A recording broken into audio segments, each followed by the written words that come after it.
start again. Russ and the West Ham Network. You think after the couple of years, I know when I'm on mute or not. Russ and the West Ham Network. Hope you're all safe and well from you, Andy. Give it a like, give it a comment, give it a share, give it a subscribe. We have another ex-Hammer. We've had over 100 on the channel, and we've got a guy I'm very interested in talking to because I love I call them a boomerang player. They go and come back as well. So it must have been something which pulled them back to the bowling ground at the time.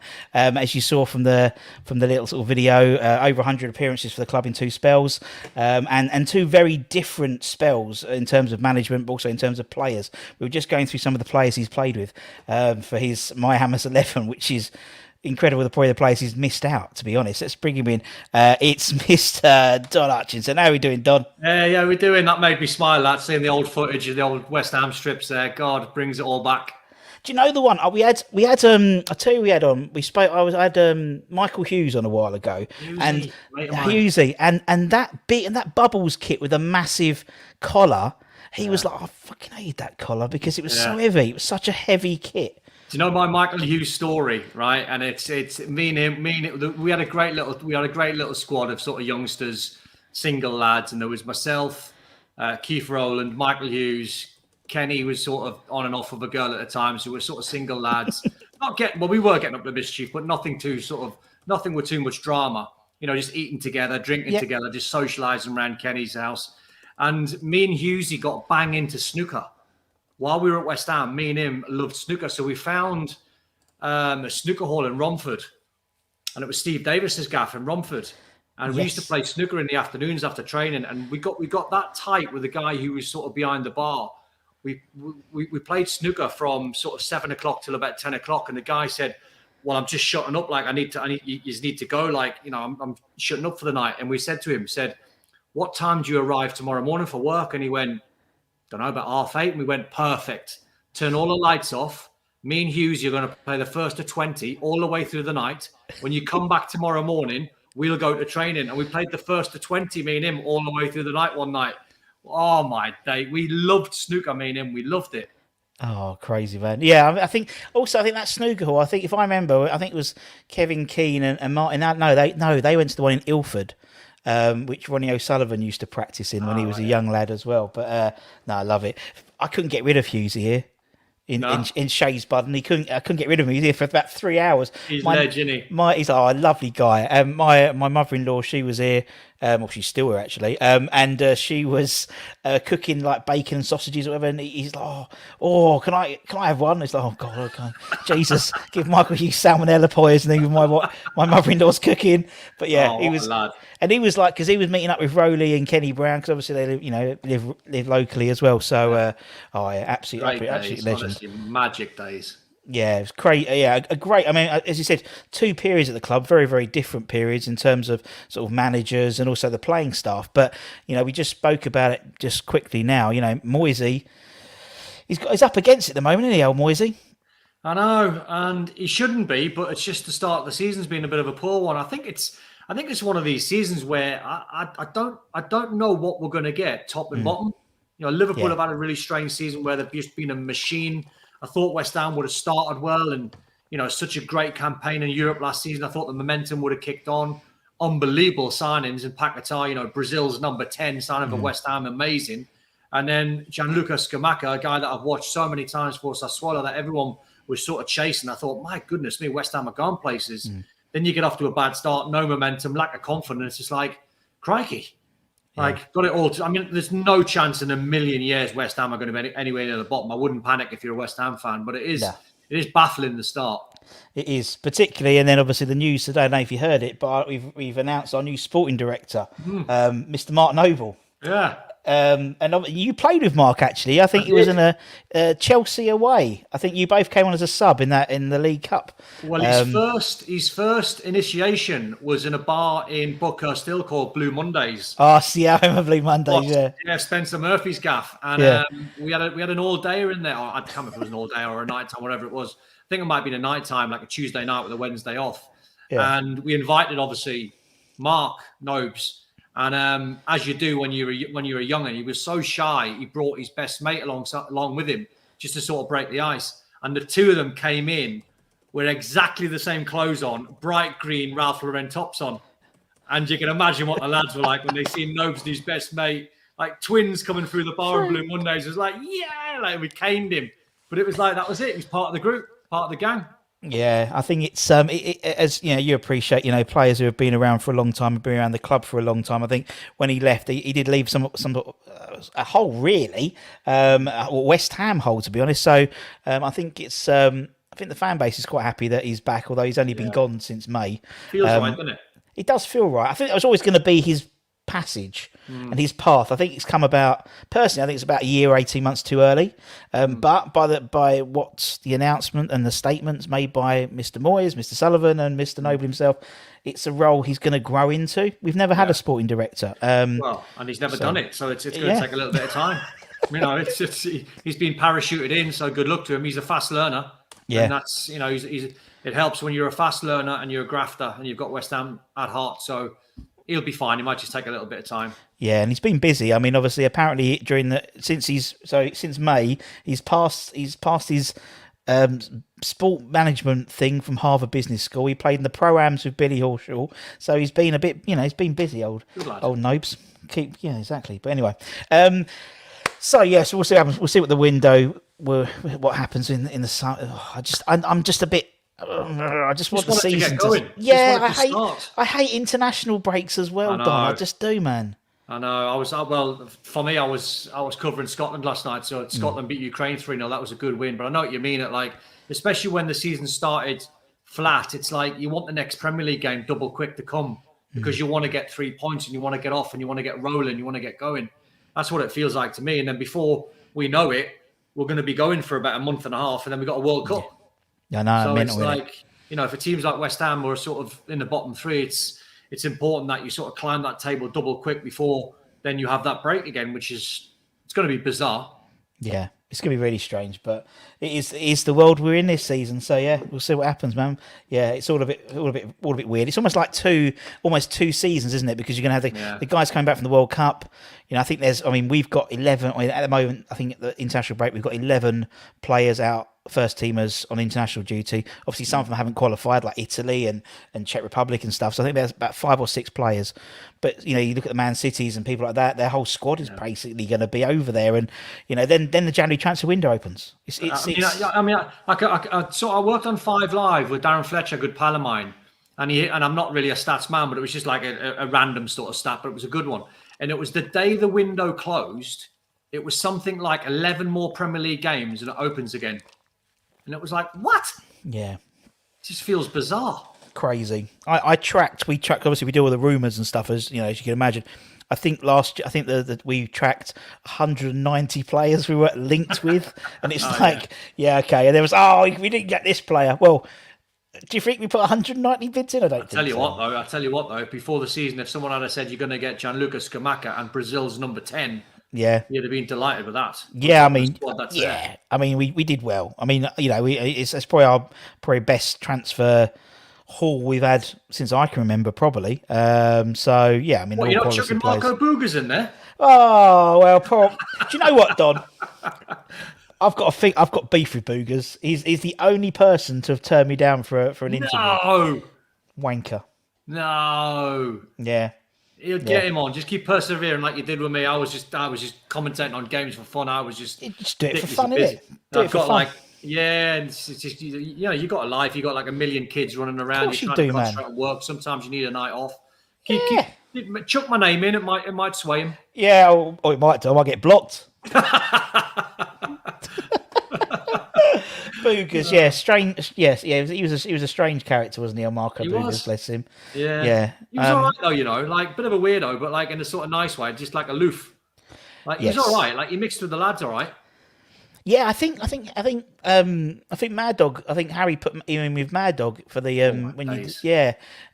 which was like it's just like like putting fire, like petrol on a chip pan fire, isn't it? Really? Well, I can remember one of my very first games for West Ham, and obviously correct me if I'm wrong because it's like a million years ago, and I was in the Waltham Abbey Swallow Hotel. Yeah, and Mad Dog and Julian Dix came along because we're getting a free meal, so I put it on West Ham's tab. So obviously Mad Dog and Dixie come along, you know, just for a little Coke, shall we say, as in the drink, Yes, and a bit of food. And I was like picking their brains, like, and we played Leicester. And I was going like, what the West Ham fans like? I know what they're like, but like, what do they want? Like, what do they like? And Mad Dog just went, listen. He went, if you're having a bad day, he went, just get wired in. And Dixie went, just go in. You know what Dixie's like? Just go and launch someone first 5 minutes. Yeah. Right. Said the fans will love you, even if you play crap. He went, you won't. You'll be fine. But if you play crap, just start launching people. West Ham fans will love you. Well, my God, Mark Draper had me on a piece of string, and I launched him twice and got sent off. Oh yeah, I've just seen it. Yeah. November '94. Yeah. Oh my God. Yeah, Harry was fuming. But like, 2 yellows, secretly, but secretly, like knowing Mad Dog, like not so much Dixie's role, because Dixie was probably being honest, but knowing what Mad Dog was like and knowing what I know now, he wanted me to get sent off, so I'd be suspended so he could play. He could play, yeah. That's what I mean. Yeah, he took his spot. Yeah. Still won though. Still won 1-0 during Dick's penalty. Oh, Harry was livid. Oh dear. So obviously, going back to that first stint. So obviously it was Liverpool, and then Harry comes calling. How did it happen? Mate? Literally, I was in digs with his son Jamie. Yeah.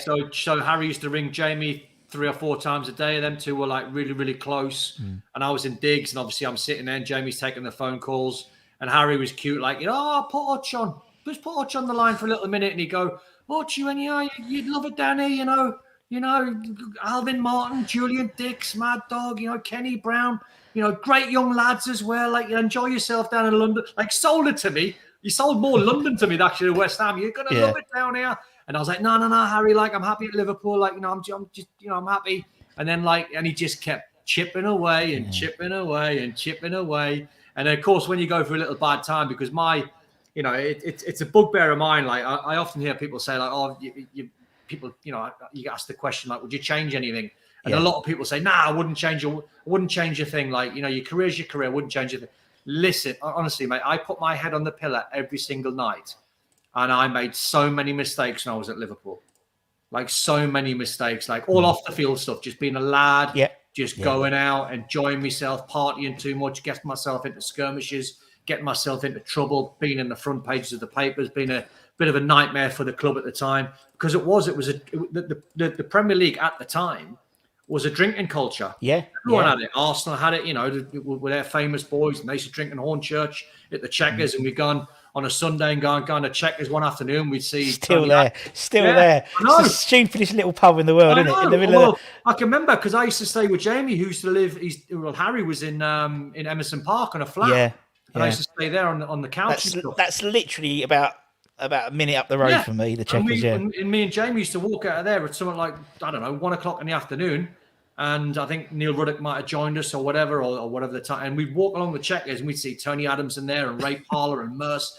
And we used to have like a great time. And then whenever we went in London, if we went Embassy or we went the clubs on a Saturday night, we'd see the Tottenham at the Castle. Yeah. We used to see all the Tottenham boys used to be in the Castle, before Charlie Chan's on the Sunday. I mean, honestly, I was chatting to someone the other day, and like, you mentioned the football clubs in London. The nightclubs in London in the 90s were off the charts. Yeah. Like, incredible. Absolutely. So anyway, so Harry kept chipping away, and eventually I got myself in too many skirmishes, and I took the phone call one day and said, let's do it. Let's do it. And at the time, that was a transfer record for West Ham, really. Yeah. 90, was it 93? Yeah, I mean, it was a great. I mean, I'd only just been a West Ham fan for a couple of seasons, really. So it was like, wow, we're in the Premier League and all this stuff, and it was all very new, and I didn't know what was going on.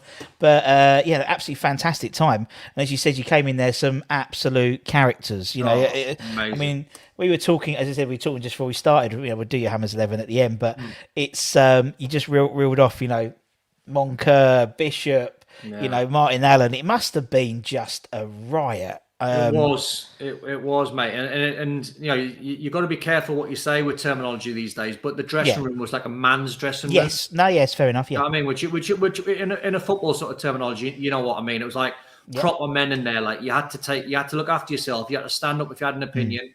I can remember the changing room was a brutal place to be, not as in on a match day, but like every day at the training ground at Chadwell Heath. It was like it was a test. it was a test for youngsters. When you've got people like Alvin Martin who are running that dressing room in a good way, then you got Mad Dog and Dixie and all the different characters like Potsy and Timmy Brake. I mean, unbelievable characters. Potsy, everyone was different. Potsy, quietest man in the world, but a ultra professional. Yeah. Timmy Brake, an absolute machine, trained like every day like it was his last. Like, just what a pro. And then like you had Mad Dog up there and Dixie quiet one day and then Dixie loud the next day and Alvin Martin trying to keep the whole ship together. And you had all these youngsters coming through, and it was an amazing dressing room to be a part of, West Ham at Chadwell Heath, like every single day. Like every day was a school day. Like you had to be on your toes every day. Yeah, exactly. And as you said, it's just literally my era. So it's like, as you said, and even like with we had. I was looking because I was looking at some of the players you played with, and we got the John Moncurs and stuff like that. But people like Mike Marsh and David Burrows, Matty Holmes. It's like some great players. Ludo, some really great like names who are still synonymous with West Ham, and I still see them around the the ambassadors. People like Monks and Martin Allen and people like they're that. Great lads, aren't they? And Jonah and people like great guys, isn't it? It's like such a lovely bunch, and it's like, as you said, reeled them off, and used to knock about with them, and they still knock about. It's with the each DNA other. of West Ham, isn't it? Yeah. Like you see them boys, you see Monks, and you see all the boys there, and it's like that's and obviously before you even go back to the proper legends, I mean, what they actually done on the pitch, the real top men, like the people like Bobby Moore and the proper legends.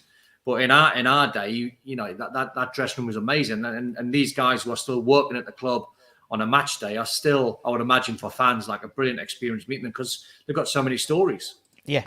Yeah. Oh Christ. Yeah. Geez. We've had. Monks was a typical one, because obviously he'd found God. And started to laugh, and I started the interview, and he was lovely, and he was always a bit. He'd obviously just come off the golf course. And then it was like regression therapy. His eyes started twitching, and then it was like verbal diarrhea. Literally, like, this one time I was naked, I did this. This one time I was in Croatia and I did this. It's literally bang, bang, bang, bang, bang. You get them from everyone. I remember one Christmas party, and we hired some place up London. Couldn't tell you where we were. Couldn't even tell you who had the armband at the time. And at the end of the night, about 2:00 in the morning, everyone tries to figure out how to get home, and everyone was Hornchurch, Romford, sort of Essex, or everyone was this sort of way.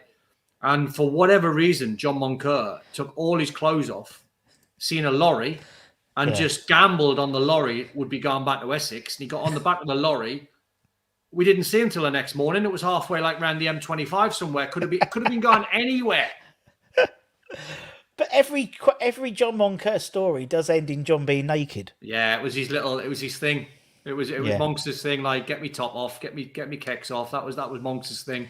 Did the job, yeah. As he said, famously, was it Sky? When Sky came and he was completely naked, and he says, "Well, I didn't have no kit."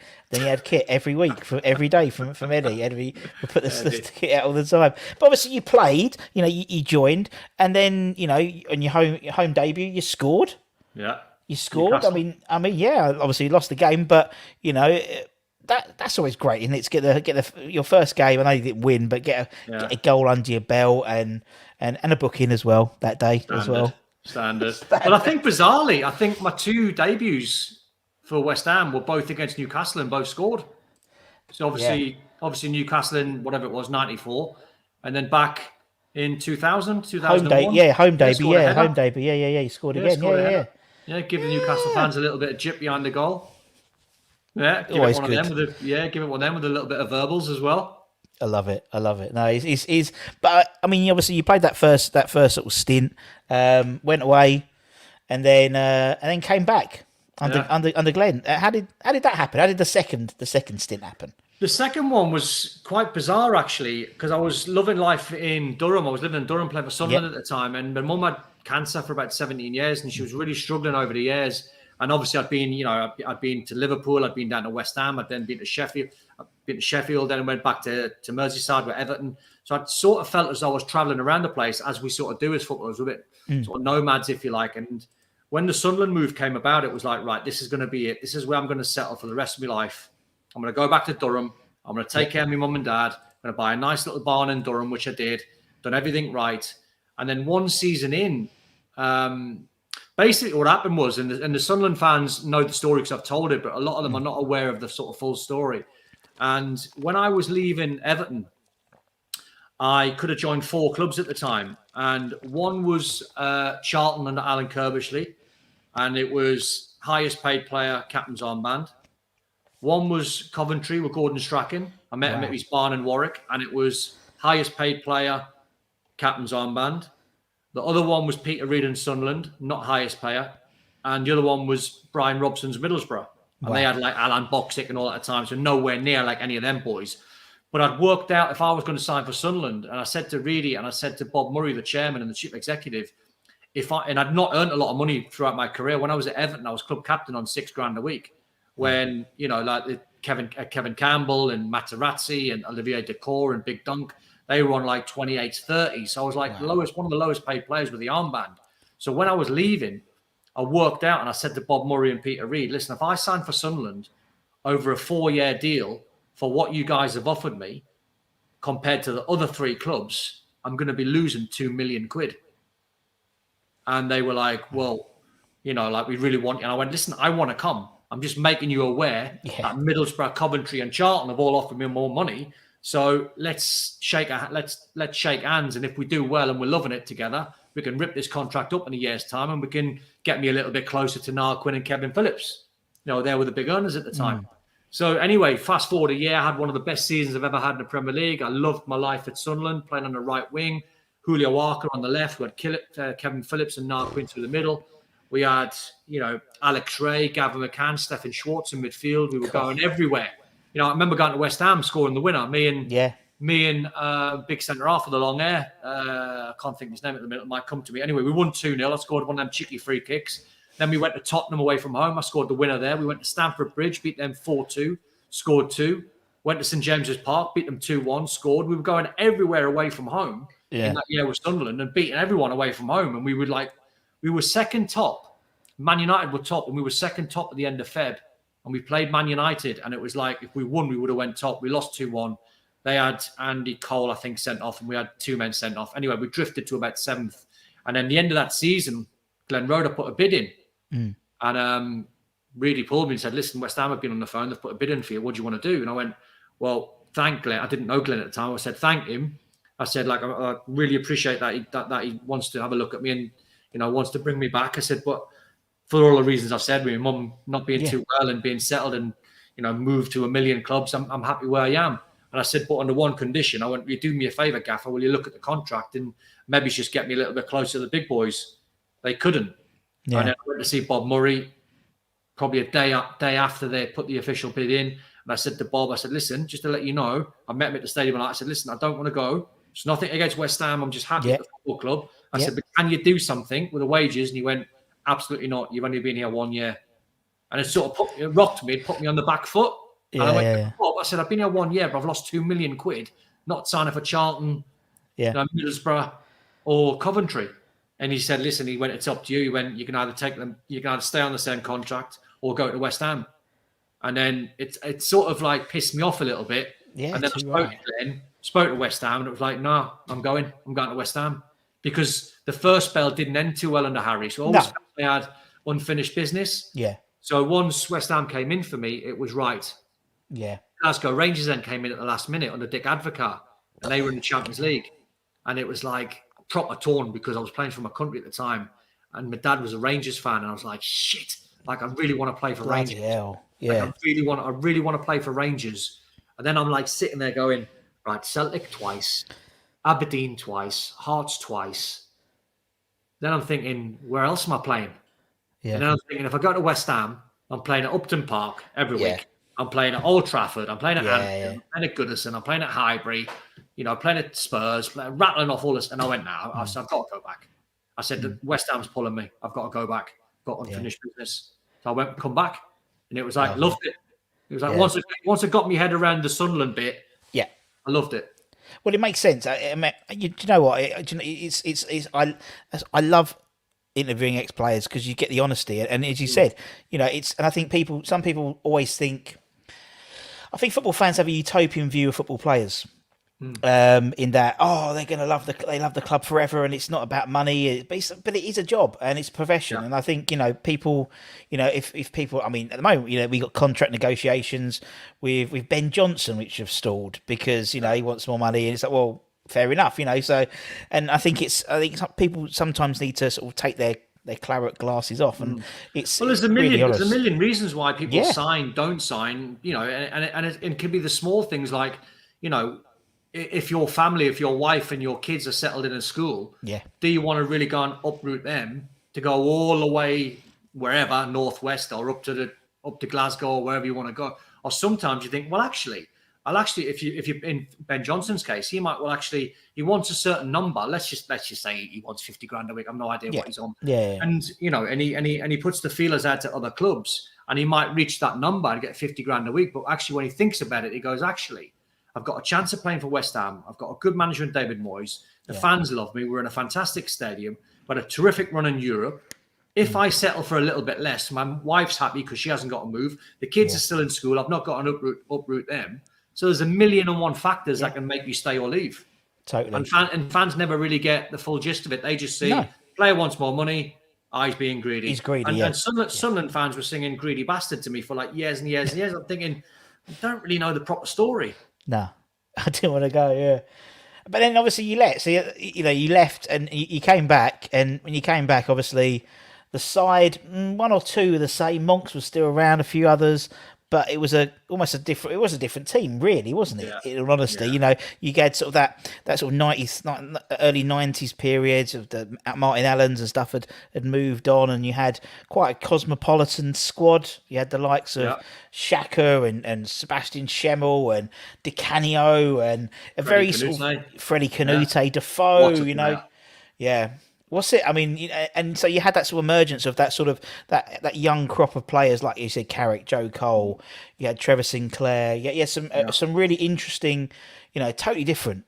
That was quite. I think before you left, very British team, and now you had more of a cosmopolitan team. There was good British players, but some good foreign players. Totally different. I imagine the dressing room and stuff like that. Totally different, but equally as good. I mean, to be honest, most dressing rooms are. I mean, West Ham first time around was something special. That'll never be beat. That'll never be beat. That West Ham first dressing room, because it was, as I said, it was a man's place to be. The second one, where you start looking around the place and you see people like Paolo Di Canio and Freddie Canute and Jermaine Defoe and all the England boys coming through. Glenn Johnson, I think, was coming through. Joe Cole, Michael Carrick, unbelievable. David James in goal, and what a squad. You look around when you're training and you train with these players and you think, this is a proper group of players. This is like a club all of a sudden. Feels like a million miles away from the club that I left. Yeah. A few seasons before or a few years earlier, because we were sort of, I think under Harry, and I think with the players that we had, I think we were winging it a little bit because the tactics in the game had not really changed. Everyone was playing sort of 4-4-2. It was, you got limited information. It was like, right, you're playing against him. You better know what he's like, because you don't watch Match of the Day. You've not got any reports on players. So you had to really love the game to understand the players that you're playing against. And I was one of them where I loved football. Like, I work in football now, and I watch every single league, and I was like that as a player when I could view it. So I got to know the players that I was playing against, and you have a memory of the players that you're playing against, but still, the first period, like, you're winging it when you're going here, there, and everywhere, trying to just see if you can get a better than them. The team talk back then was like, keep it tight, first 20 minutes, make sure you don't let them bully you. You bully them, and then the better players and the cream will rise to the top, and you'll win. Basically, that was every team talk every single week with minor little tweaks. Yeah. You fast forward to when Glenn was in charge and Paul Goddard, and you got Di Canio and Freddie Canute and all the boys that I've mentioned. You were getting so much more information on all the other teams. It was like, crikey, like I'm part of like a proper club here. Like, I felt as though like we could achieve anything. And and the big boys were the big boys. They had vast sums of money. All the big guys at the time, the big hitters at the time. But I felt as though like we were one of the underdogs that we could get into Europe. Yeah. And we were so unlucky under Glenn in the first year. Yes. Yeah, we were. And as you said, it was like that. There was sort of a little bit of parallels to, I think, obviously the current crop in terms of, we were, I mean, if Moisey gets a top 7 finish this season, he'll be the first manager since he did it in Everton to be one of the not top 6 and the top 7 in 3 consecutive seasons, or some really weird statistic like that. But you're right, sort of that sort of plucky underdog. Didn't he?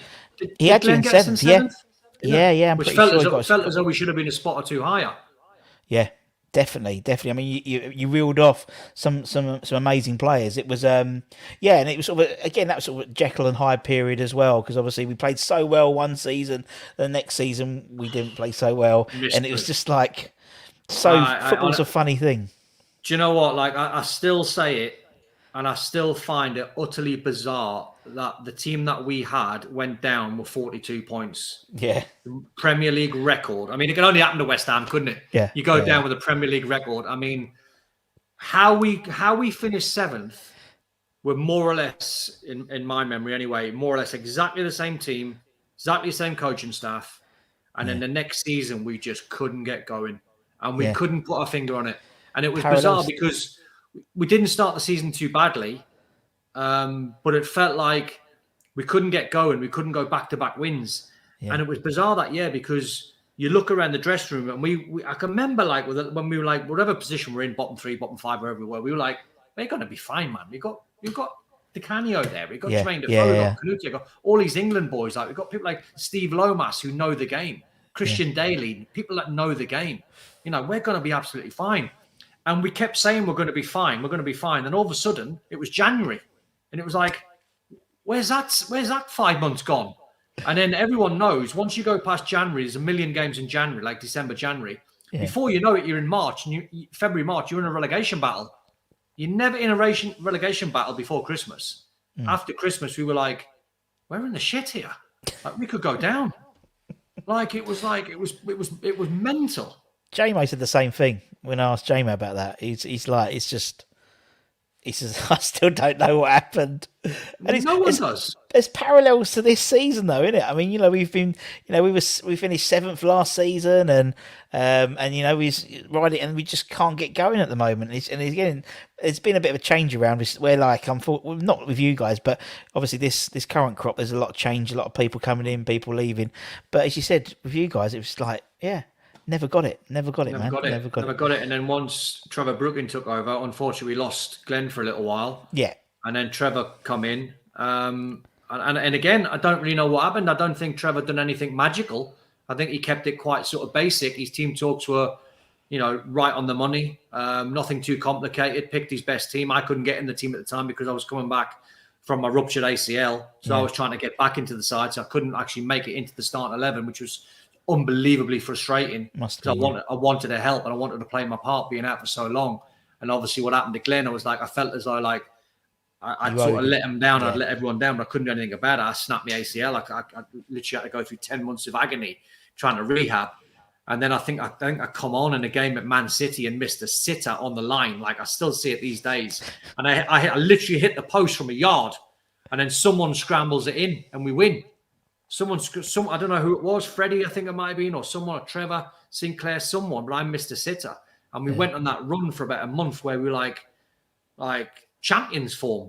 Yeah, it was. Yeah, it was crazy. It was crazy. And then all of a sudden, you fast forward, all the games were like a blur. It just kept coming and winning or drawing, unbeaten. And all of a sudden, it's the last day of the season. It was like, what?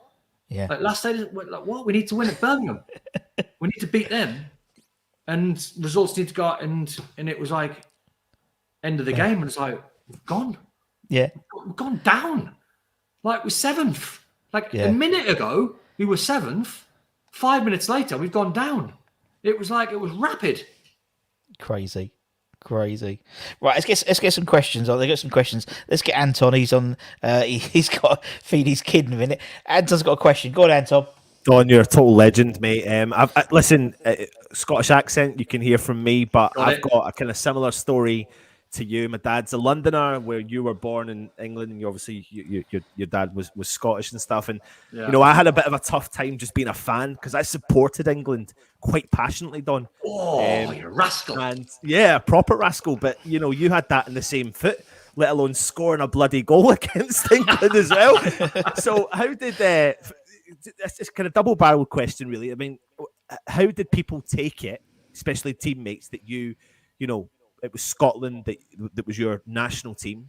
And then scoring that goal against England as well. And I know it's slightly off topic from West Ham. Yeah, well, you know what the press is like up in Scotland. I mean, like straight away. I think at the time there was me, there was Neil Sullivan, who obviously born in England, and Matty Elliott, who was at Leicester at the time, and we were like 3 English lads at the time, born in England, playing for Scotland. So the press up there are like brutal, and they're waiting for you to fail. They're waiting for something to happen.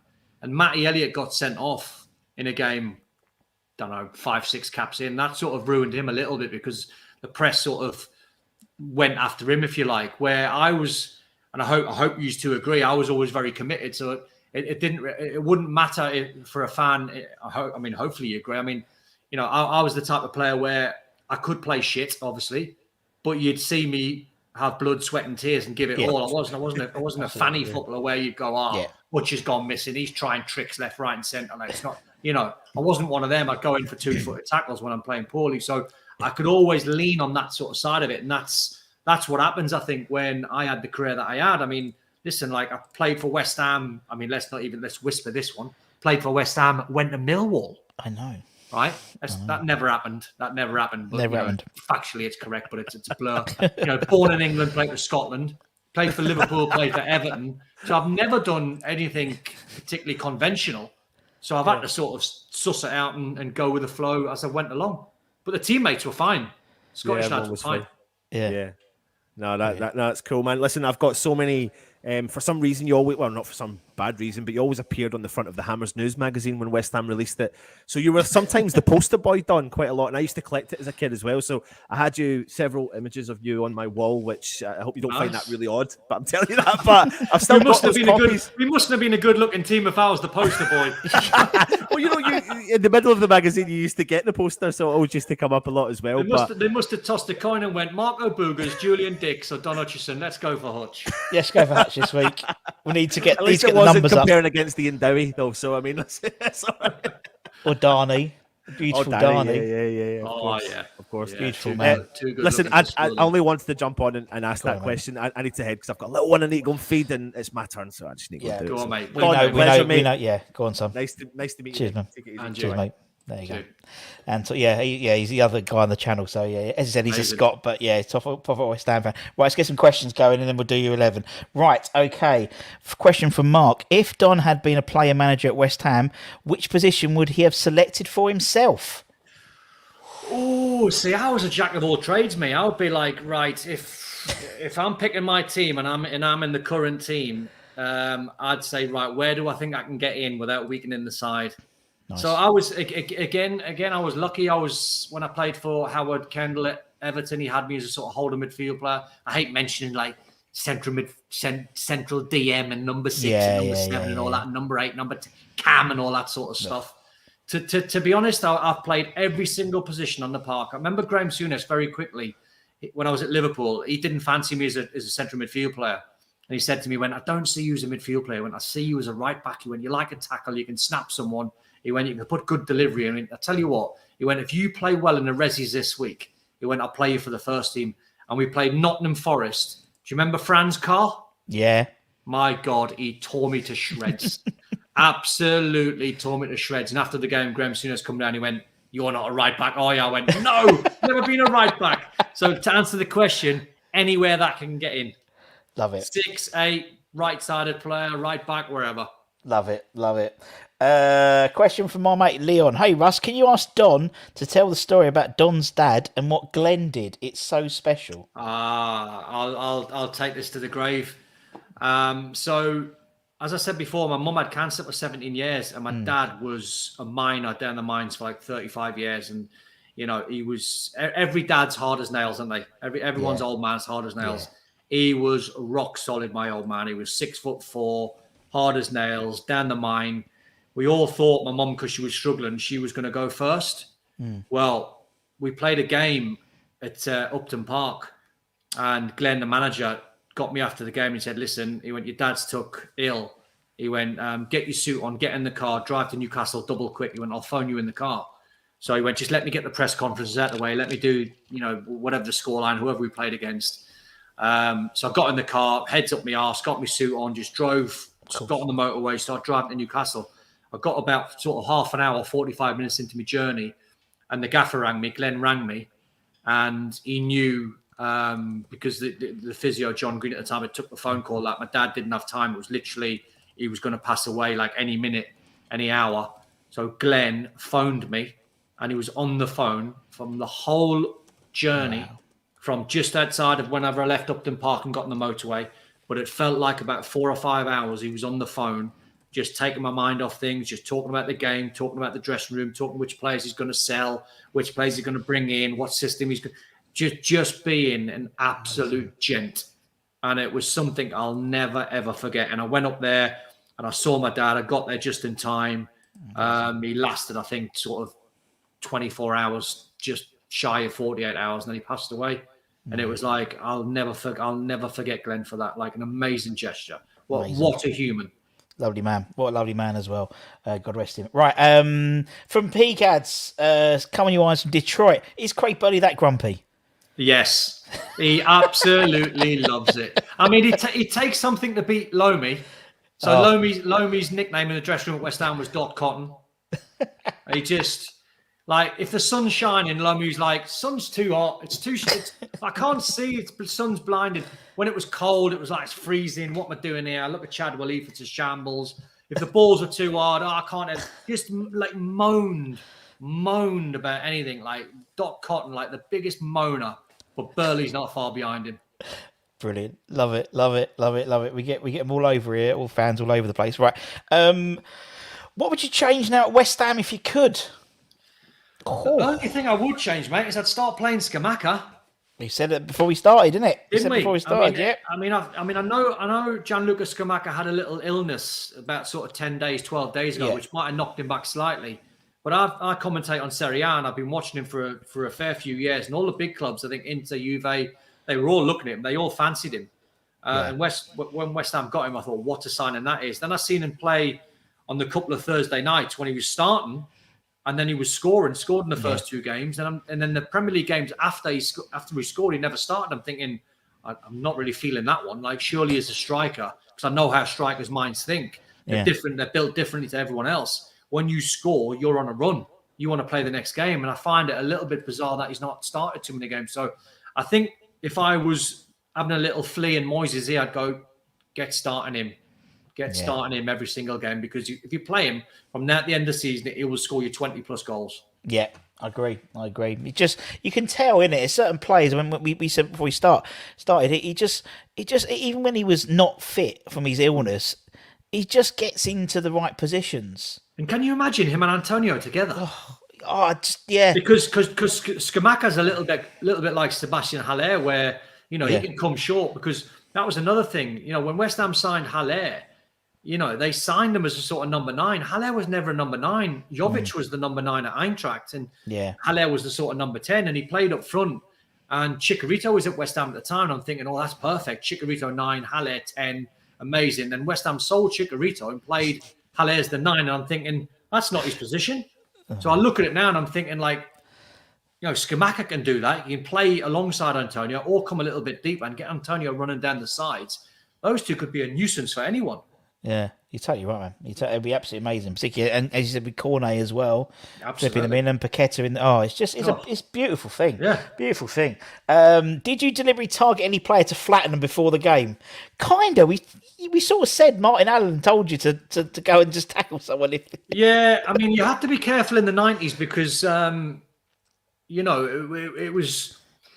You had to be smart, because if you went in what we call an honest tackle, you would get legs broken in the 90s, because the tackles were just outrageous. Now I've done a million myself. I mean, I've got an amazing picture of me 2 foot and Emmanuel Petit when I'm playing for Everton against Arsenal when the red misters come down, a little bit like the Mark Draper one when I got sent off early on for West Ham. Yeah. You had to go, and when you were going in with players that were tough in a tackle, you had to make sure you went higher than them. Yeah. Because what you don't want to do is go in honestly and break your leg. You're no good to no one. So unfortunately, that was the day. The 90s was like, if you've got to go high, you go high, and that was the nature of the beast at the time. But not really targeting anyone, but you had to be careful when you come up against certain players. I can imagine. I'm trying to think of the Australian. Who was the Australian that played? I think for Millwall. Tim Cahill. No, right back, and he broke a few legs. He'd done a few careers, and he was a manager. He's a manager now, and he's the one where I thought, if I could go back and do someone for, no, I would, because he broke a lot of players' legs. Yeah. The names on the tip of my tongue. He's a manager in Australia. He's a right back. Well, someone in the chat must know. Mark in the chat. Someone must know. He was vicious. He was proper vicious. Was it Kevin Muscat? Yes. Kevin Muscat. Muscat. That's one. Kevin Muscat. Point per bottom. Yeah, him and Ben Thatcher were the two where you thought, be careful with those two. Yeah. But Thatcher was a good lad. Yeah. Did you have a rival in the game? Everyone was a rival. Everyone. When you're playing a central midfield in the 90s, you had to look after yourself. You had to. Yeah. And every game was a sort of war. You know, very, very few teams, I think, in the 90s could be blessed with a couple of players that I'll put in my 11 later on. Proper skillful players. Good 11 you put together. Russ asked on what happened in 94 when we played Leicester. He smashed 2 players in 2 minutes. Yeah, we spoke about that. Mark Draper. Yeah, because Mad Dog and Julian Dix came to see me in the hotel the night before, and I asked them, I said, what shall I do if it's not gone well? And they went, just snap someone. West Ham fans will love you. Yeah. So I snapped Mark Draper, and to be fair, he was having a brilliant game against me. Like, I didn't get anywhere near him. So then the red mist just went bam, and I thought, right, he's getting done. And then I got sent off, and the look that Harry gave me, he was fuming. I can imagine. Well, I don't know if you could tell because he's like that, isn't he? He's smiling and laughing. So right, we can take the mick out of Harry. Do you have a favourite match playing for West Ham? Beating Liverpool secure survival springs to mind for me. Yeah, that one. I think there was quite a few actually, because I can remember when I went on a bit of a run. And I think I scored at Palace away. I think I scored at Southampton away. I was in a run of something like 5 and 6 or something when we were in the bottom 3. And the goals that I scored took us out the bottom 3. So I was playing quite well, scoring lots of goals at the time. And scored a brace against Liverpool under the lights. And I would imagine if you'd done an interview with any single or every ex-West Ham player, they will all tell you, under the lights, nighttime game, Upton Park, magical. Yeah.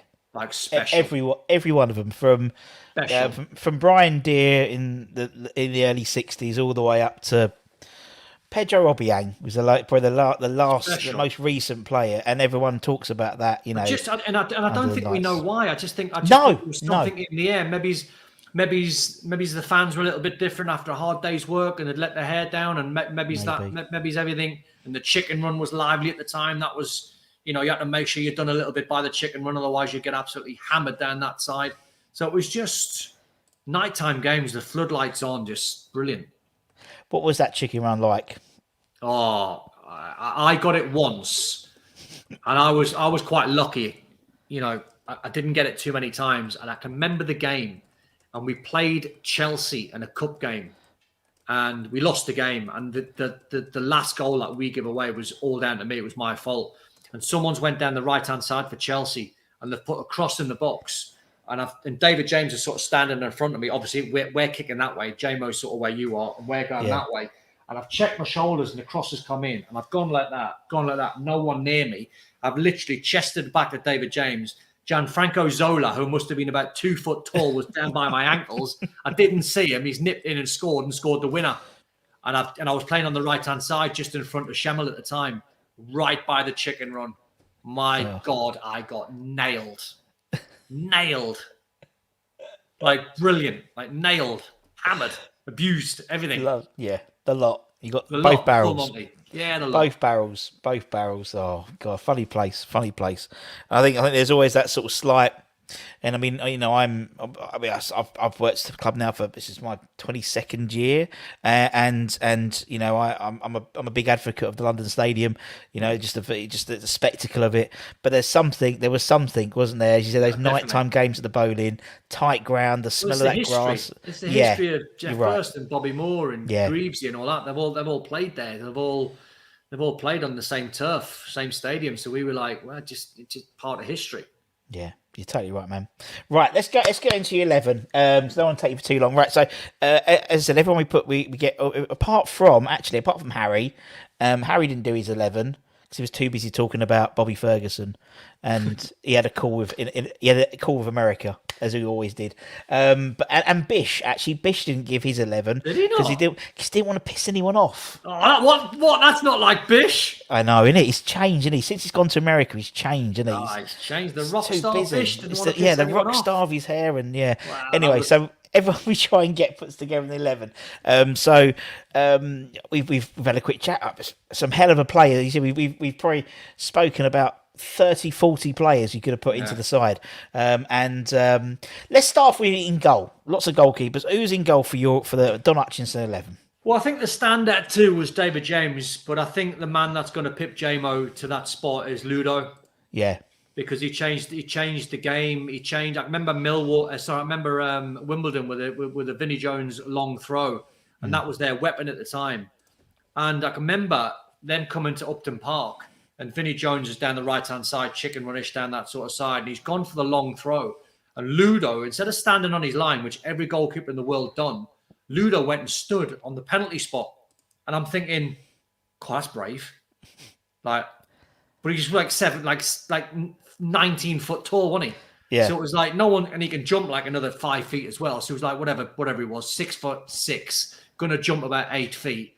And Vinnie Jones threw it on the penalty spot, and Ludo literally just went, "Thank you very much," and caught it. So the next time they had a throw in, Vinnie Jones was thinking, "Where am I going to throw it?" So Ludo stood on the penalty spot, and he threw it on the edge of the box.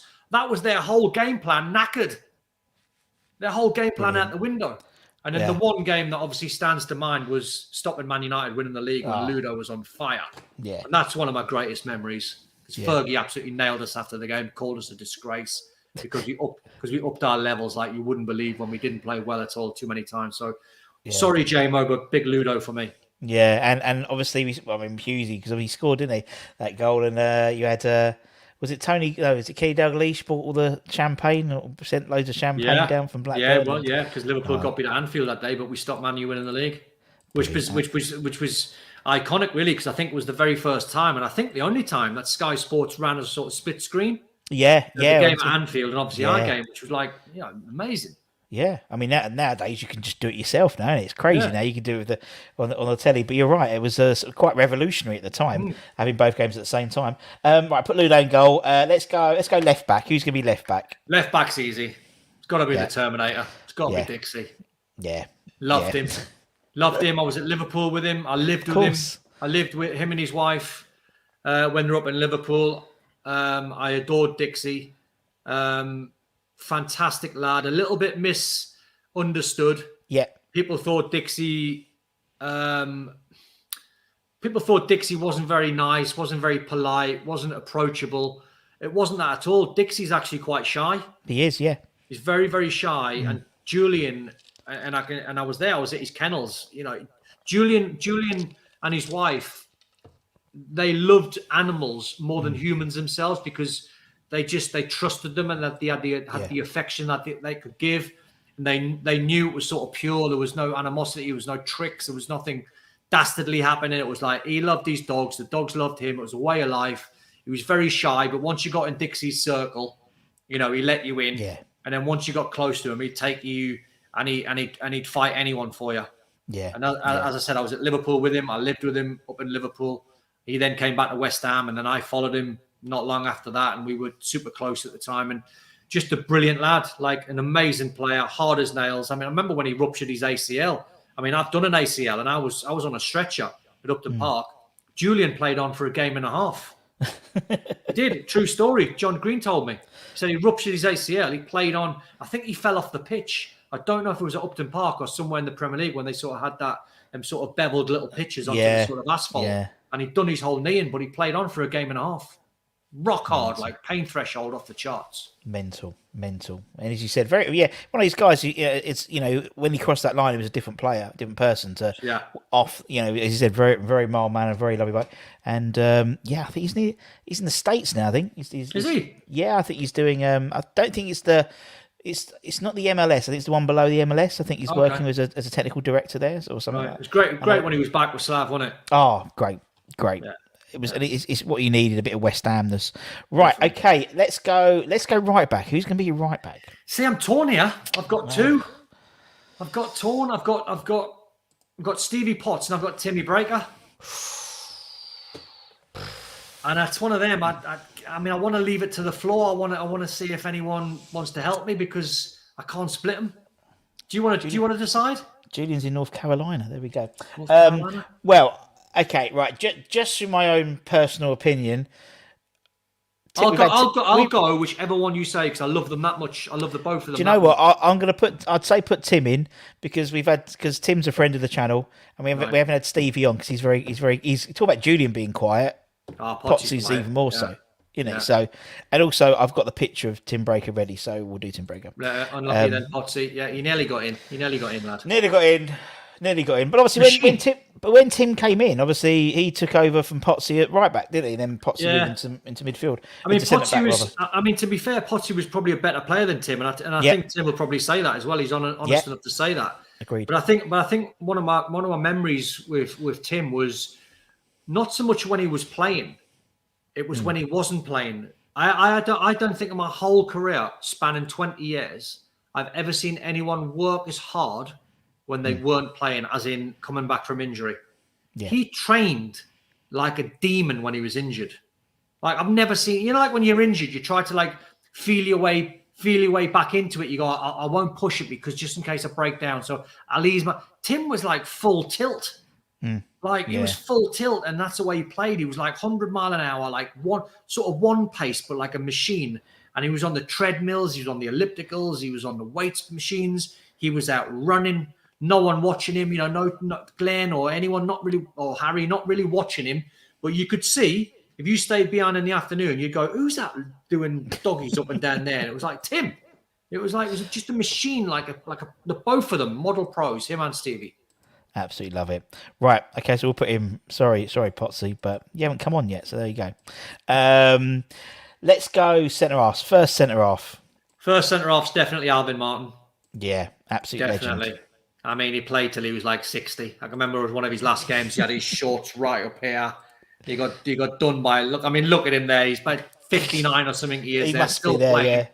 Yeah. I mean, do you know what he looks like? He looks like to me where you could dress him up in a suit there and he'd look like one of the Crays. Yes. Like he's just got that face, isn't he? Like he's just got a face where you put like a black suit on him, white shirt, black tie, handsome man.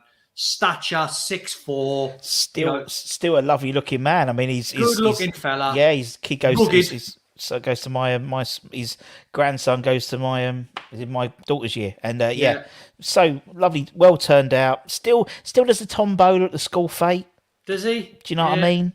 Yeah. Do you know what I mean? Love it. Yeah. Well, that's how old me and Alvin are. I was at a wedding. What was it? 6-7 months ago, and David was there. David Martin, his son. Yeah. Yeah. He was there. I was sat next to him on the table. Love it. And I was like, and then we started, and then I just all the Alvin Martin stories come out. Then, the stories come out about one night in the Archers. Is the Archers still going in Romford? The Archers, yeah. Gideon Park, yeah. On the sort of right hand side. Well, there was one session. There was one session in there, and everyone was in there, but the main characters were in there. So Trevor Morley was in there with Bish. I was in there, Kenny Brown was in there, Alvin Martin was in there. And then all of a sudden, we were playing pool, and I think it was Ian Bishop that nicked. He told the story. I've heard the story. The black ball or something? Yeah. And Alvin Martin ended up chasing him, and they were missing for about an hour. And then they come back in the bar like 2 hours later after chasing each other around Romford for about 2 hours because I think Bish nicked the black ball or something, or the white ball or something mental. Something crazy. But that whole period, you talk about his players, and it's like for me, that was probably the last era where I think footballers were relatable. Yeah. Do you know what I mean? Because when you came back, that sort of mid '90s, it was like footballers were down the pub and da da da. Now it's sterilised. It's it's sanitised. It's good in a way. I mean, I what I was saying before about putting your head on the pillar and making a million mistakes. I watch so much football and I commentate on so much football. There's a part of you thinks I'd love to start again. Yeah, and it's not for the money, even though the money's amazing. Yeah, it's how much more I could have got out myself if we had been.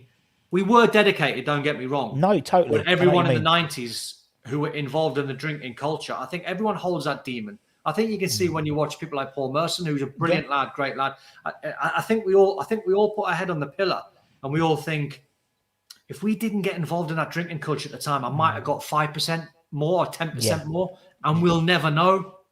And I think the boys now who are like, they don't touch the drink, they concentrate, they refuel, and they eat the right food, and they've got chefs and they've got everything going for them.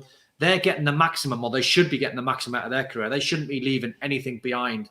Well, I think that's what grates on us a little bit. We left a little bit behind. Yeah, we all did. Totally. I totally understand that. And I think, but I think that the flip side is, I think, and I've said this, I don't expect in 20 years' time I'm going to walk down the cliffs or the Queen's Theatre in Hornchurch, and there'll be an evening with Sebastian Haller and Felipe Anderson. Compared by Manuel Lanzini, bless him, but I'd still go and see a night of Bish and Monks hosted by Don Hutchison. Do you know what I mean? Even because the stories, exactly, and the stories are there. It's like it's like we were so lucky in a way that we didn't go through all the camera phone and all the rubbish. Because I mean, we would have got ourselves in a world of trouble for a start. But we've got a million stories to tell. Yeah. And every player, whichever club he's been at, has literally got like hundreds of stories, all brilliant stories where that's what they're missing out on these days. Yeah, you're totally right. Right, okay. Who's going to partner Alvin in the centre backs? Slav Milic. Yeah, Slav. What a man. So what a man. So look at the sleeves on the shirt. The sleeves, man. And that's and that's like your match worn ready shirt. Do you know what I mean? It's not even like wearing us down. I mean, I talk about like the drinking culture. I mean, the kit culture. I mean, there must have been a couple of pounds weighing us down there. Look at the collar, exactly. You got 70s collar. I remember Julian. Used to cut the collars off. He used to piss Eddie off. He used to cut them off with the scissors, and he was the only one that could get away with it. But them them arms are ridiculous. And they had little bubbles. Remember that? It was like a centenary shirt. They had like little bubbles on. Yeah. I mean, imagine Hughesy in that shirt. That's literally his collars. It's going to be his cuffs. Ridiculous. But Slav, totally different.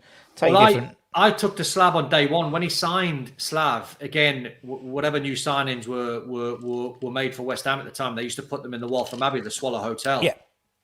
Which I'd been there previously when Harry signed me, and I knew what it would be like for Slav to be in there.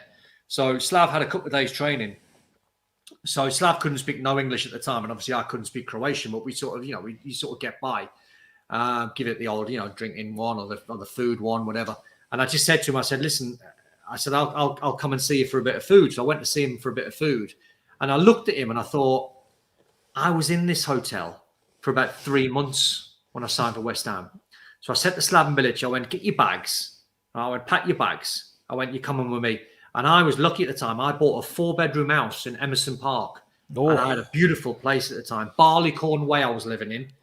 Right, yeah, lovely. So I went to Slav. I went, Slav, get your bags. I went, you're coming to live with me. So you're not staying in a hotel. And he must have thought I was a madman because he doesn't know what's happening. I can't speak correct. Anyway, so I moved him into mine. And then we had Kenny around, Keithy Rowland, Michael Hughes. And we'd go to Kenny's house, who still lives. Well, at the time, he lived in Romford, just on the sort of left-hand side, round by the sort of brewery way. And he was, I think, single at the time. And we just had pasta in the afternoons. And I think his tipple of choice, I think he was a whiskey man. He used to have the little glass of whiskey. And I just moved him in. I went, Slav, you're coming in. You're not staying in a hotel, mate. Come live with me. Love it. And obviously coming back to be a manager as well, West Ham. It's a boomerang player in a different way. Right, okay, let's go midfield three. So he's your first one of your midfield three. We're playing three midfield for this team. I'm going pure culture, and I'm going, no one's getting the ball off these three. You can name any players you want in Premier League history. These three are never giving the ball away, so you're wasting your time. So you're going to have to try and pick Vinnie Jones. You're going to have to pick some, meatheads and Vieira, Petit. Well, Keane. at least they could play, but I mean, you're going to have to play some meatheads to try and get hold of these three. So my holding midfield player is going to be Johnny Monks. There's your standard yellow card. Yeah, there's your yellow card. There's your yellow card. But there's your first one. Do you know what? And I'm going to say this loosely because you can get laughed at if you come out with stupid shit that people say on especially TalkSport these days. But when you look at someone like Glenn Hoddle and Ray Wilkins, more so Glenn Hoddle, who Monks obviously played under, there wasn't many players back then who could play football right-footed and left-footed. Yeah. And Glenn Hoddle had every single club in the locker, whether it was a 2-iron, 5-iron, 7-iron, pitch and wedge with his right foot and his left foot. And the only player I ever saw, I think, especially at West Ham, you can mention these Emmanuel Petits, amazing player. Probably 10 times the player Monks was, but only left-footed. Patrick Vieira, only right-footed. Roy Keane, only right-footed. Paul Scholes, only right-footed. Gerrard, only right-footed. And the list goes on and on and on. It doesn't make them bad players. They're all worldies. Yeah. But John was a little bit like Glenn, where he had every club on his right foot, left foot. And it was just amazing to see how good he was, especially on his left side. 7 irons, 2 irons, 4 irons. He had every club. Amazing passer of the ball. And towards the end, as you said, he started to put a foot in as well. Do you know what I mean? Because he knew he was adored, and he knew like, it happens to us. Father Time catches up to him, so he was relevant because the fans absolutely adored him because he'd been there for a million years, and all of a sudden now it was like, right, I'm getting on them, I'm going to launch someone and get a yellow card, and the fans will go, way! And it was like, brilliant. And we did. Okay, so he's going to be holding. Who's going to be your next midfielder? Probably his best mate, his partner in crime, Ian Bishop. Lovely man. Handsome man. Beautiful brilliant hair. Footballer. I mean, probably one of the most elegant footballers I think I've ever seen. Just played the game. I think how he looked. Look at the hair. Oh, look at the hair. If Bish is playing in the Premier League now, he's got L'Oreal. He's got Wash and Go. He's got them all clamoring. Got a lot. He's worth it. They're knocking down the door to try and get on his hair. Well, I think someone like Bish was probably maybe similar Monks as well. Them in today's game with more time on the ball, maybe run the show. Yeah. You fast forward Bish and Monks into today's game. No way would these two look out of place. No chance. They'd look $1 million. Yeah, I always remember Bish because he turned up to. Do you remember Dave Benson Phillips? It was a TV presenter. They did like Get Your Own Back and something like that. They did like this thing. I mean, I used to go, as I said, we chatted before. I used to live in Loughton and used to go to Davenant School in Debden, Loughton area with my brother. He's a few years younger than me, and they did one of these pranks, and like they pranked my brother, and Bish was there, and he was like, "Who's this?" He goes, "Oh, it's Ian Bishop." Then we went really randomly was playing football with Bish, and when we spoke when the first time I interviewed him, we spoke about it, and he was like, "Oh my god, I so remember that as well." It was like, so we had to like hide behind some, I don't know, thing waiting for someone to turn up, but a lovely man, Yeah. and getting back into a bit of coaching as well, which is good. Is he good? Yeah, which is good to see. Right, okay, so we got Bish, we got Monks. Who's going to be the next one in that three? Michael Carrick. So I'm saying, who's going to get the ball off? John Moncur, Ian Bish, and Michael Carrick. Michael Carrick, Rolls Royce of a player. Yeah. Absolute Rolls Royce. Remember him when he was coming through, and Glenn and Paul Goddard and the coaching staff. The pre-season at the time was quite tough, but it was like really strange distances because it was short and sharp. Or back in the Harry era, not just him, but the 90s era, it was all cross-country running, get your miles in. But the feeling at the time was they wanted to do 50-yard or 50-meter runs, 100-meter runs, 200-meter runs, 400-meter runs, and some 800s. My God, I used to run. It used to be me and Michael were paired up. He had every run distance in the locker. That's before he even got on a pitch. And I knew he would go to the top. Yeah. I knew. minute one, I went, he's gone right to the very top. Can you see that with players like you said? You know, another player we're going to talk about as well a bit later on. But those sort of youngsters coming through, you know, you can you tell? You can tell that they're going to be, or they've got. I tell you a lad that probably should have done a little bit better, and you'll probably remember his name. A lad called Scott Mean. Yeah. Remember Scott Mean come from Bournemouth? Yeah, went Bournemouth. Mean. So Scott Mean was Michael Carrick. He was John Moncur. He was Bish. He was that sort of player. And, you know, you see these players, you think these guys are going to the top. And Scott was in there. And I thought Scott's gone to the very top. And then for whatever reason, whatever path they take, or someone then kicks on and Michael Carrick kicks on and they get better, and someone probably stagnates or stays the same or just falls a little bit backwards. And I knew Michael, and I knew he'd end up in a massive club. And when Man United signed him, I was like, he's going to be amazing. And I think he had a very unfair reputation, Michael, of being a sideways player. He was never a sideways player. He was a player that was intelligent enough, like the other two lads, like Monks and Bish. If sideways was on, he'd keep the ball. If it was banging into Di Canio's feet, between the lines, they all call it these days, or in the pockets, Michael could bang it in. You know, so Michael had every pass in the locker, short, you know, right side, left side, you know, left diagonal, right diagonal, clipping it over. He had the lot. So I'd love to see a three that could get the ball off these three. Yeah. Good luck with that. Right, so we've got a defence, we've got a goalkeeper, we've got the midfield three. Now let's go for the glory boys. Let's go for the attackers. So we've got three. Who are you going to talk about first?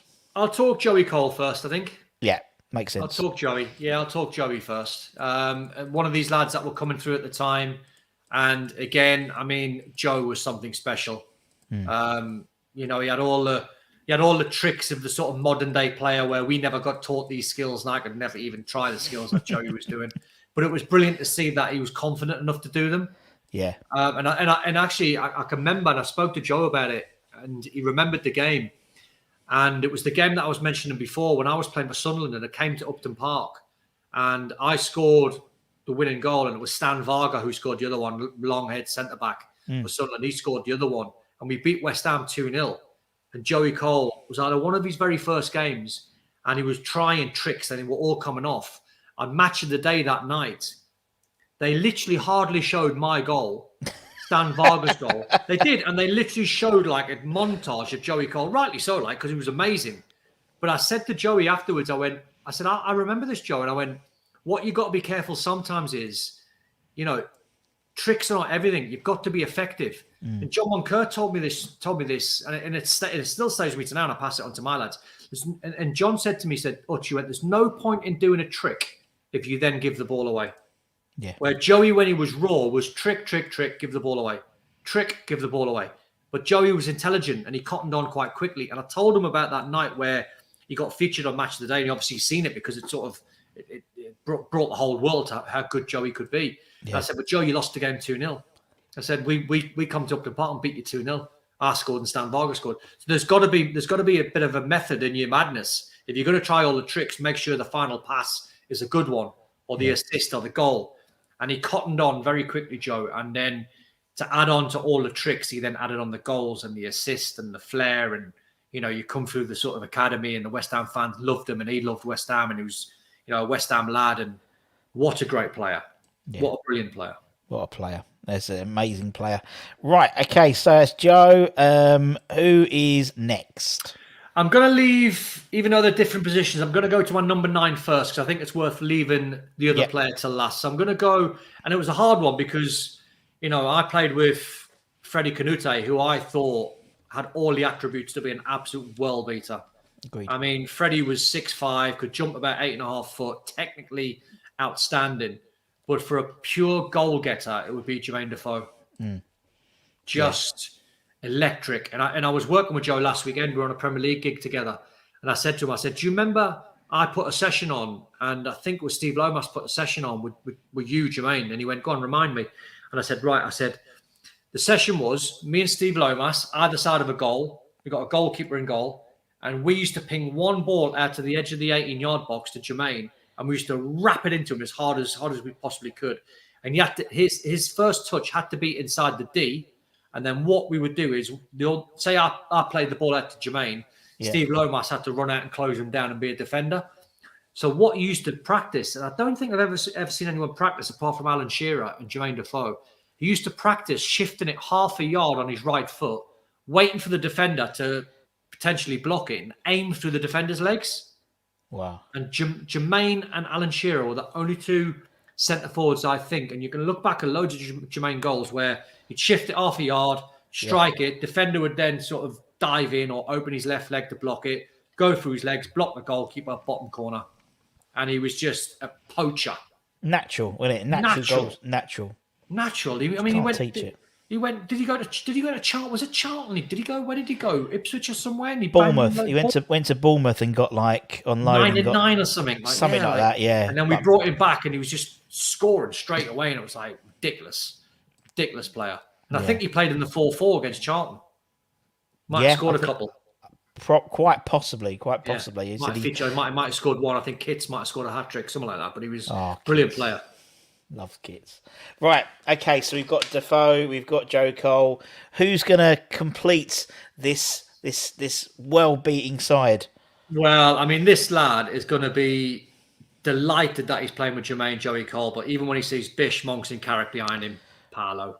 Marco Boogers. Oh, Paolo. Yeah, okay. Paolo. I wanted to get Boogers in. I'd love to get him in. Nah, it's got to be Paolo.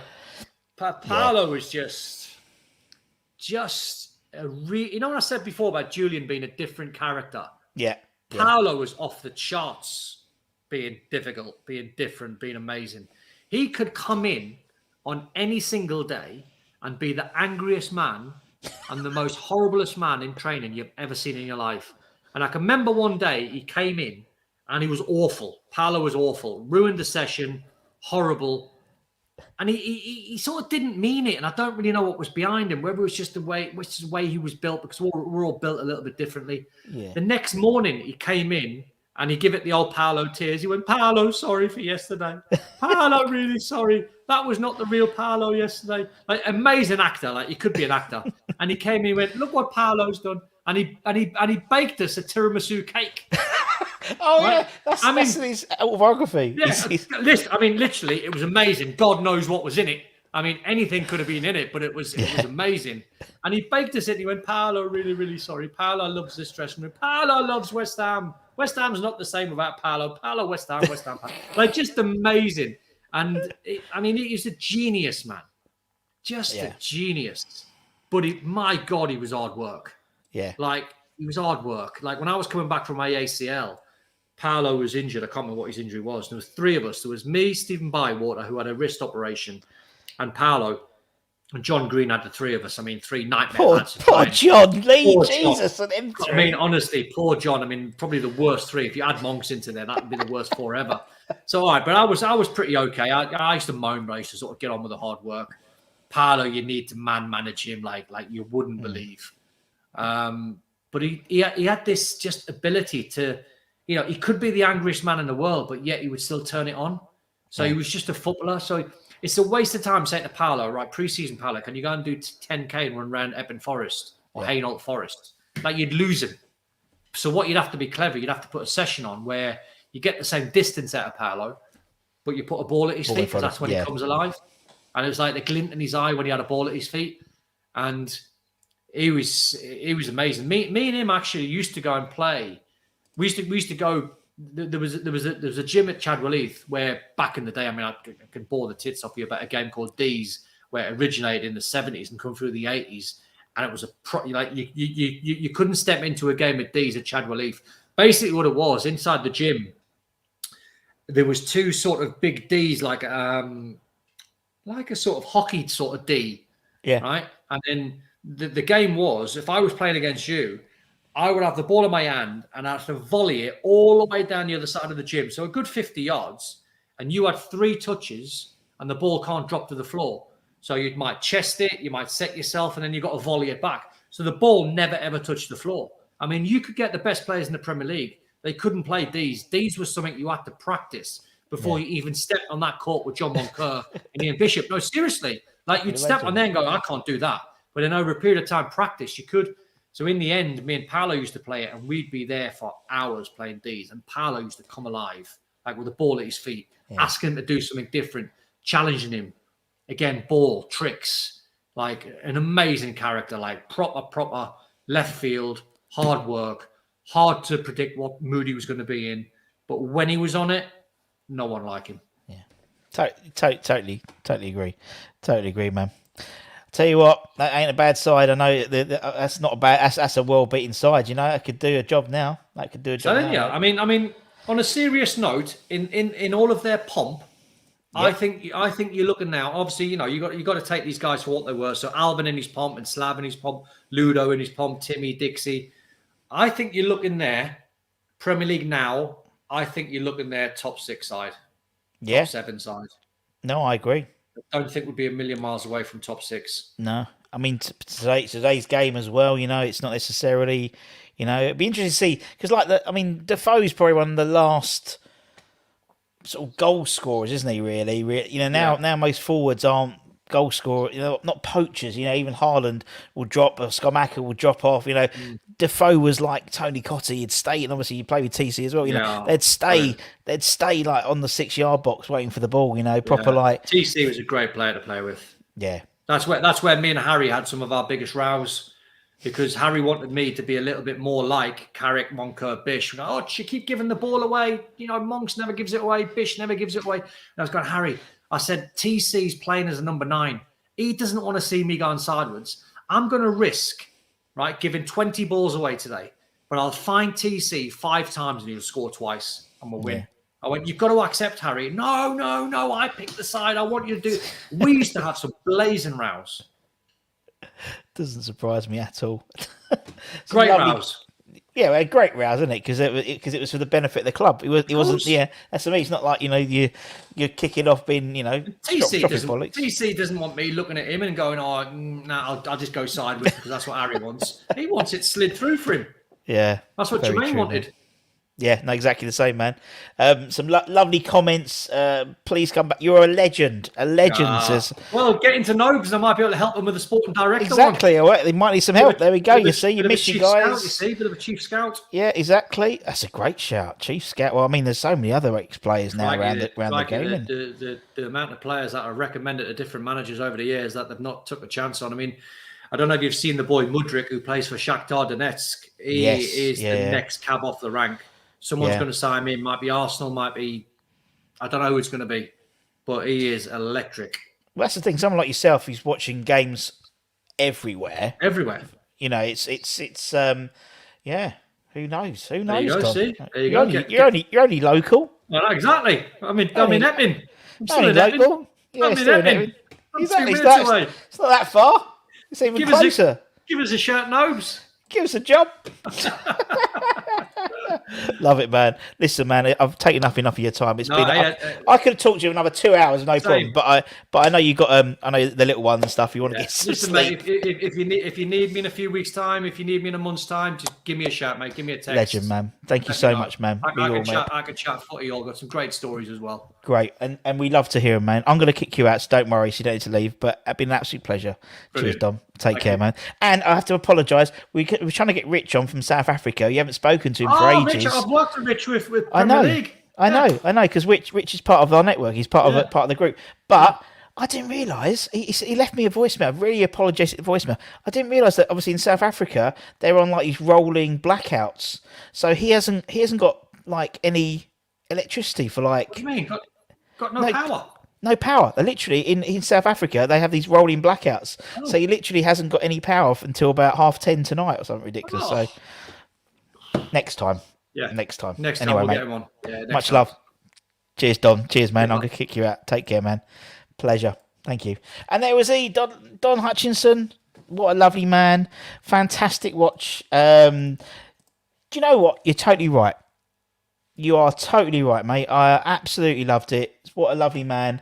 Some great stories. Really honest. Thank you very much. Yeah, totally my era. Yeah, many thanks. You are a Don, says Don. Love you, man. Top man indeed. Great watch. If you missed it, go back and watch it. Didn't think I was going to be. I said I'd be 45 minutes. So I was almost double that. So look, and it looks like we've got another friend of the channel coming on again. So that's great. So we'll have a part 2 with Don for sure, where we'll just get you to ask questions. We've done the Miami's 11. That's out the way now. So we get that. Let's start there with David James, Miami's 11. Well, do you know, I think Don may. I think he might have taken number one slot off Pedro Obiang. I don't know.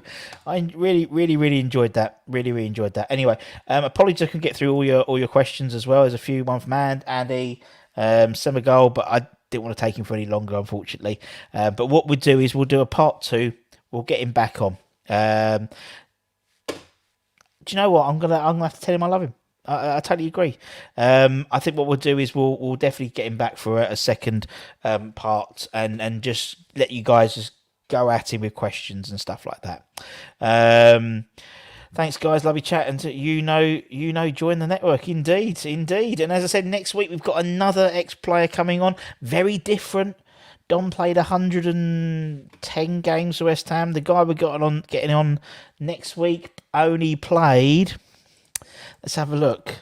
Let's have a look. Me Google it. Where's my little things? And make sure I get the right name. Where is he? 2 appearances. Only made 2 appearances, whereas Don made 110. This guy we got next week only made 2 appearances for the club, but really interesting and a really interesting. He'll have a really interesting story to tell as well because of what he did after playing football, which is what I'm really interested about talking to him about as well. And then that's next week. The following week, we've got a celebrity fan coming on as well, which would be nice, doing a Miami's 11 with him. A man you probably recognise quite a lot.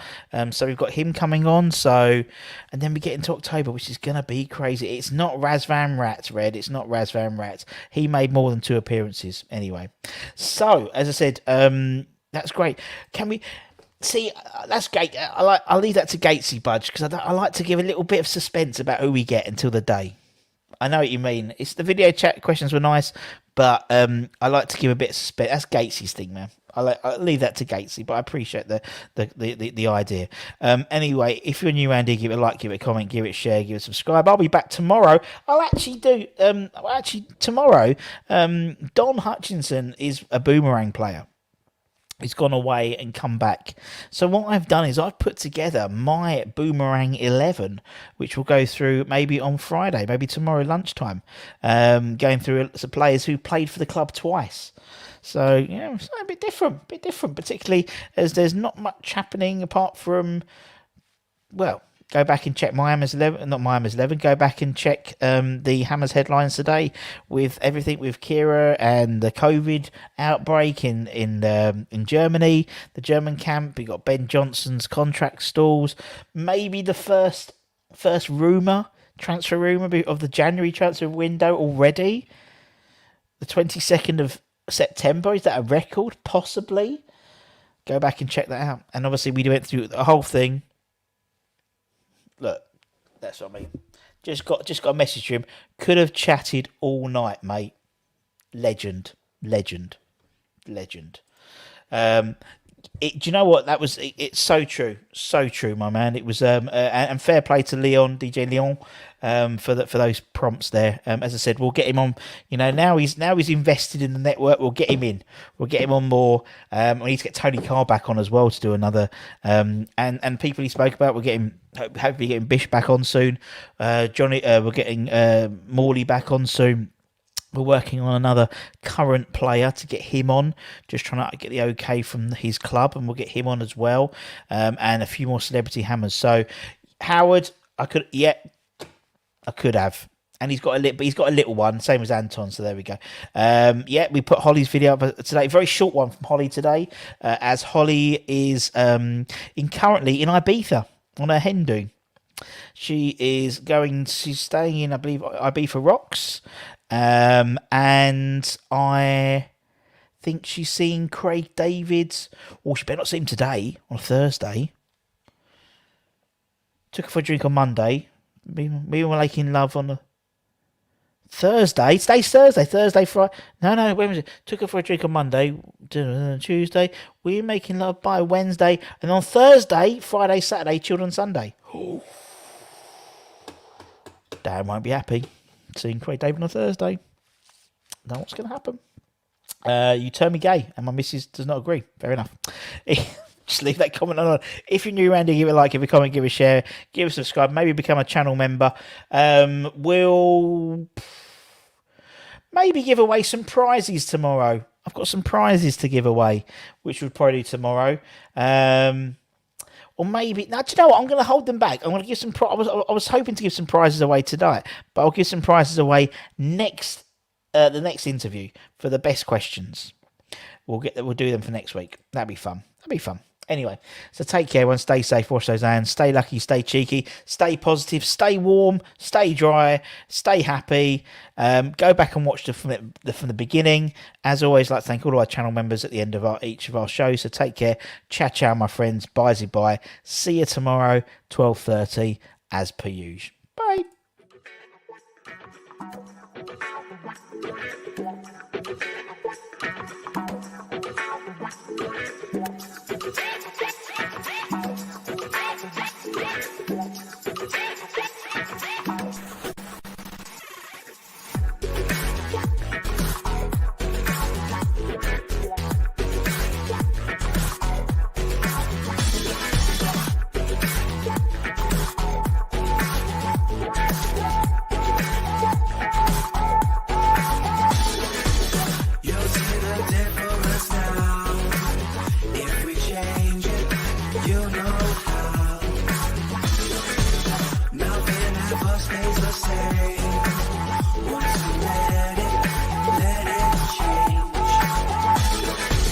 It's like a family tree.